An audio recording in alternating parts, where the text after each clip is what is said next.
So, with 12 years teaching experience on an LLB under my belt, what advice would I give you about which textbook should you use? So it's a frequent question that students on an undergraduate law degree will ask, what textbook should I use? And although some might think, oh, this is an answer that can only be given on a module by module basis, there are some general principles that apply across the board, and I think it's a topic that can be addressed without reference to any particular module, because I think the considerations are the same. So the starting point is that usually your module tutor has suggested a particular textbook, and that is definitely the place to start, but it doesn't always work out in all cases, not least because there are some people who find a particular textbook just jars with them. So before we kind of go into that and explain why a particular textbook may or may not be the right one for you, let's just take a step back and ask, what is a textbook? So each of the areas of law you're studying as a module could quite easily be a master's program in its own right. So EU law could have a master's in that module. Property law, you can have a master's in that. Employment law, IP law, and so on. So what a tutor is trying to do when they look at a particular textbook is try and figure out what textbook suits the materials they want to cover, because they're not going to cover everything in property in an undergraduate module. They're not going to cover everything in EU law. And even where they cover particular topics in that module, they're not necessarily going to cover that topic in the same depth as you would, say, in a master's program. So they've got to make a choice, and they tend to pick the textbook that they think suits the module the best, and the one that perhaps students have told them works the best if they've tried different ones over the years. So you should definitely listen to what your tutor says about the textbook. But a lot depends on their particular or their reasoning for using a particular textbook. So quite often in a kind of module handout, a tutor will explain why they chose that particular textbook, or they may just have explained it in class. But whatever the reason, it's worth thinking about whether or not that is a good enough reason to stick with the textbook.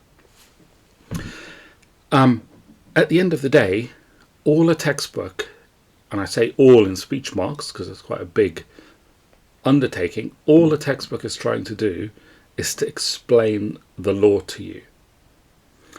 So in a lot of cases where you've got a statute or case law that make up the law, well, you could just read that in theory. So the task of a textbook is to kind of make that accessible, give you some context. You don't have to read every single case, obviously, but there are some people who still do that. There are some students who still do that, who will just read the cases and the statute and understand the law from that. That's not what is advisable, because what a textbook should do is put something in context for you and make links between the different bits of each topic. But at the end of the day, they're all trying to do that very same thing. And EU law or property law or employment law is still employment law, whether or not you're using a textbook 1 or textbook 2 or textbook 3. The law doesn't change, according to the textbook. It's just how good an explanation it is. So in theory, there is nothing to stop you from reading a particular textbook rather than the one the module tutor has recommended, because in theory, they're all meant to be doing the same thing. Now, there's a caveat to that, which is that sometimes a particular book is chosen because it has the right emphasis, so it emphasizes certain things as opposed to others. So again, that's why it's important to kind of look at your tutor's reasoning and see if they are like very, very strict in saying, yeah, this is definitely the right textbook, or do they give alternatives, or do they give their reasons why this is the right textbook.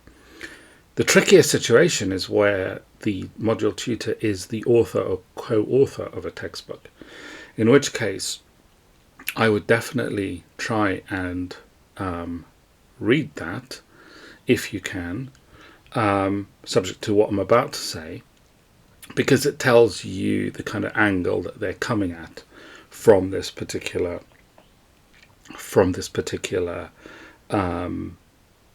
way that they've written the book, the kind of emphasis they've had. The problem, however, comes where you need to understand, and I can say this now that I'm no longer in academia, that academics are judged by reference to something called the Research Excellence Framework. And that has a bearing on the kind of textbooks they produce. So what's known as a pure student textbook wouldn't be considered research. Now, to make their textbooks research and count as research under this framework, they have to kind of take a different slant and approach things from a different angle in order to further knowledge, so that they become they score highly under that framework. And hence you come with that, us academics between ourselves have developed this kind of label that something has been refed up. So refed up as in REF, Research Excellence Framework, up. So they've kind of not necessarily beefed it up, but they've given it an angle that isn't necessarily the most user-friendly for a student, but kind of counts as like advanced research for the purposes of their research profile and career. So you've got to be aware of that. And as a result, you get two types of textbooks that you need to watch out for, which I think are problematic. The first is quite a thin book that doesn't explain the fundamentals, and therefore is at quite a high level and takes a particular slant and angle or philosophy of approach or something like that kind of jazzes it up a bit, and that makes it reffed up. The other alternative is something that's been really, really detailed and really beefed up, and that could be kind of more of a practitioner work, or it could just be that they're doing it for the ref. So if that's the case and what you're reading doesn't have the basics, or perhaps revs up too quickly to the complicated stuff, is to feel absolutely free to go and start off by reading a different textbook. And how do you choose that textbook? Well, asking people in the years above you is always a good thing. There's actually no substitute to just going online, seeing what your university has, and just comparing chapters. So say you've got, like, next week you've got to read a chapter on the internal market in the EU. Right, well then you'd go to Craig and de Burke, you'd go to Horspool and Humphreys, you'd go to Steiner and Wood, and you would compare the different chapters there and see kind of what works for you, with an eye on what you're meant to be reading for the seminar. So you'd kind of say, right, well, if this seminar is looking at the internal market, it's asking me to answer questions on these things, are these things covered in those particular chapters? So that might involve quite a bit of time to figure that out, but if you're genuinely having difficulty with a textbook, right, unless you're willing to go to the source material and read all the cases yourself and all the statute, and that's not realistic for most people. So unless you're willing to do that, laboring with a difficult book or a book that just doesn't gel in terms of how it explains things is a really bad use of your time. So much better use of your time is to spend a bit of time comparing chapters. And Where you then have a situation where your tutor's recommended either their own book or another book that's kind of quite thin but advanced, or detailed and advanced, you can always use that as the next thing you read when after you've read the chapter in your new and desired textbook. So in summary, starting point is what your module tutor suggests. Understand that all a textbook's trying to do is to explain to you the law, and in theory the law is the same whichever textbook you use. What a textbook has and adds to kind of just reading the cases and the statute for yourself is it explains things in an accessible way. And for the more advanced textbooks, it kind of gives you a critique of the law, analyzes the law, and gives you some ideas of why the law is good or bad.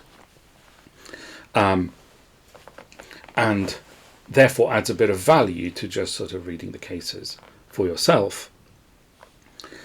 My personal favorites are books that are usually labeled text, cases and materials, because they then, what they do is the text, cases and materials means you've got the kind of textbook commentary, and then you got extracts from cases, and the materials bit means extracts from other people's articles and government reports or whatever. And that's really useful because then you got kind of the best of both worlds. You actually see what the courts have said and you get a commentary. And judges are actually usually really, really good at explaining things because these guys have been practicing lawyers mostly. A lot of them have been barristers, so their job is to stand up in court and explain things clearly and try and persuade.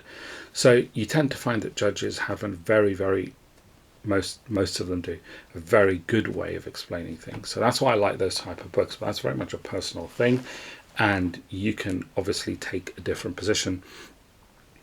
And if you do depart from your tutor's recommendation, it's worth looking at more than one alternative and comparing the same chapter and then seeing what works. And once you've done that and say mastered the basics, to go back to what your tutor has suggested and see if it adds anything to what you've already learned. And it may not do, and it may just simply be that you are better suited to the way that someone else explains stuff in class. And the proof of pudding will be in the eating, because if you go to a seminar and you've read a different textbook and you can follow what's going on, you can answer the questions that have been posed in seminar, bearing in mind that no one has perfect understanding, then you're on the right track and you don't really need to read the recommended one. If on the other hand you turn up and things are kind of way above your head, it may be the case that you've read a textbook that's a bit too much of a noddy take on the law. So I'm all for people starting at the right level, taking a textbook that is at the right level. But I think too many people may be tempted to start with a really, really, really thin, basic kind of noddy style law book. And that's absolutely fine as a starting point, but it can't be the end point. It can't be what you rely on exclusively, because that's just not going to get you anywhere. So by all means, use a kind of basic textbook to then be able to launch into a more detailed one, whether that one is the one your tutor recommends or one that you find more useful to you. So look, that's a canter through why how you should think about textbooks, as that's your main source of learning. It really is worth spending time comparing different textbooks if you're struggling with the one that your tutor has suggested for you. Hope that's been useful, and look forward to the next podcast.